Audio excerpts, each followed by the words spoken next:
Do you want more success, more growth, more results? Then it's time for the Boundless Success Accelerator from the Modern Observer Group. This isn't your average coaching program. It's where top performers come to dominate. Weekly group sessions, on-demand coaching, a community that's got your back, and a power-packed library of tools to supercharge your business and career. No more excuses, no more waiting. Get in, level up, and start building the life you've been dreaming about. Visit us at modernobserver.com/boundlesssuccess to join today. Let's get you to the next level. We're here because the news is being distorted. We're here because people are being inundated with misinformation on social media. We're here because people are being judged guilty until proven innocent. We are fighting back with facts. This is not a safe zone, so buckle up, Buttercup. This is the raw, naked truth.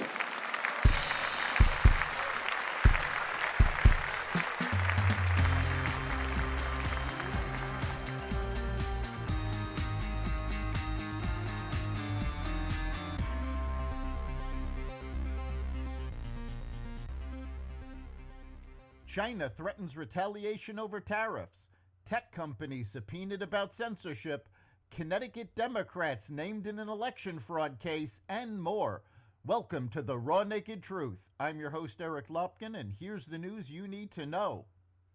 Ukrainian President Zelensky is expected to use his Friday visit to the White House to try to reset his relationship with President Trump as the U.S. presses for speedy negotiations over the fate of his country.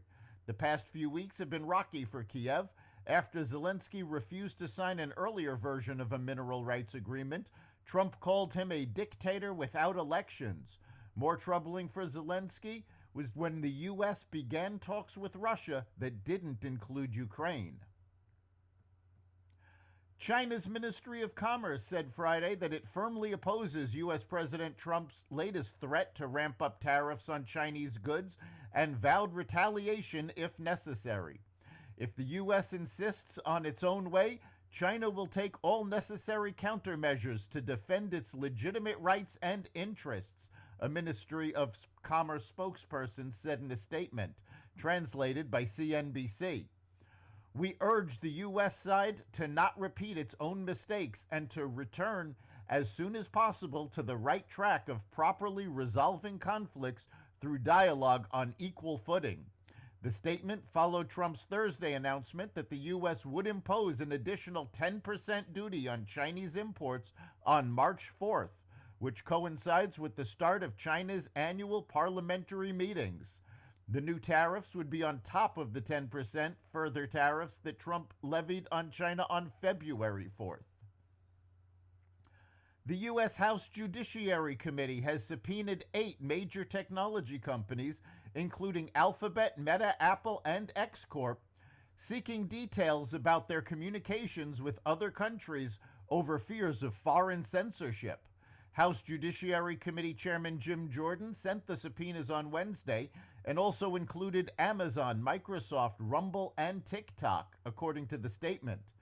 The committee must understand how and to what extent foreign governments have limited Americans' access to lawful speech in the United States, Jordan said in the statement, announcing the subpoenas. A Microsoft spokesperson said the company is engaged with the committee and committed to working in good faith.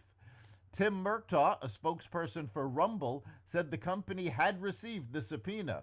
We look forward to sharing information related to the ongoing efforts of numerous governments around the globe who seek to suppress the innate human right to self-expression, he said.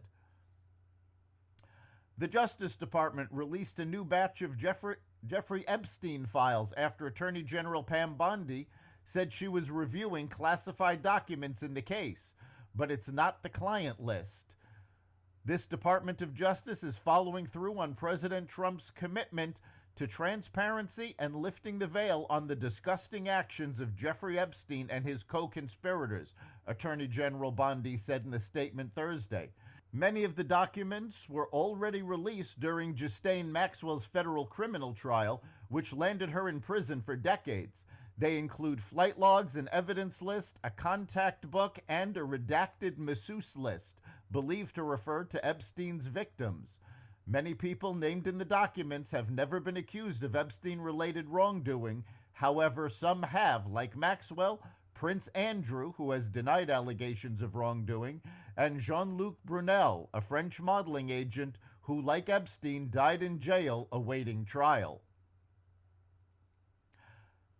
Dozens of pages of arrest warrant affidavits made public this week documented the specific fraud allegations underlying charges prosecutors lodged against 5 people in connection with Bridgeport, Connecticut's 2023 Democratic primary between Mayor Joe Ganim and challenger John Gomez.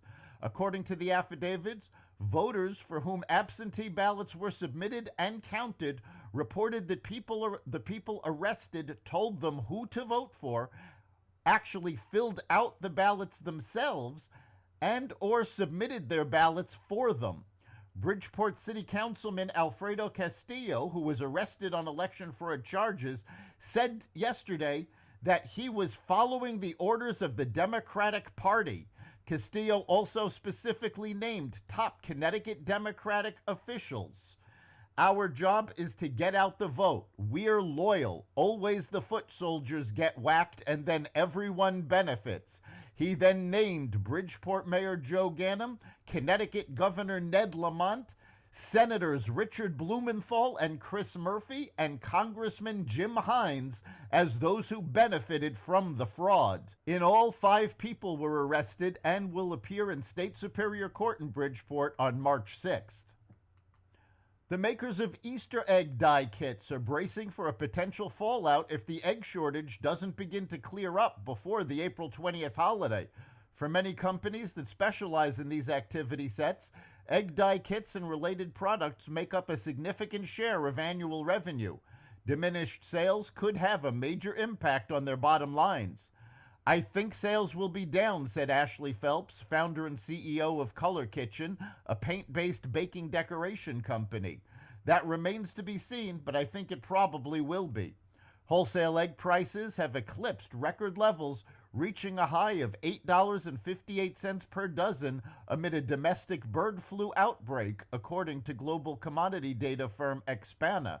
More than 52 million egg-laying birds have died, leaving the national flock at just 280 million, a critically low level, said Ryan Hodjowski, a market reporter at Expana. That's the Raw Naked Truth.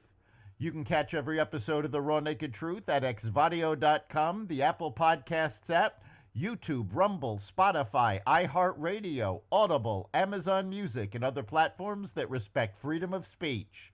We'll see you next time.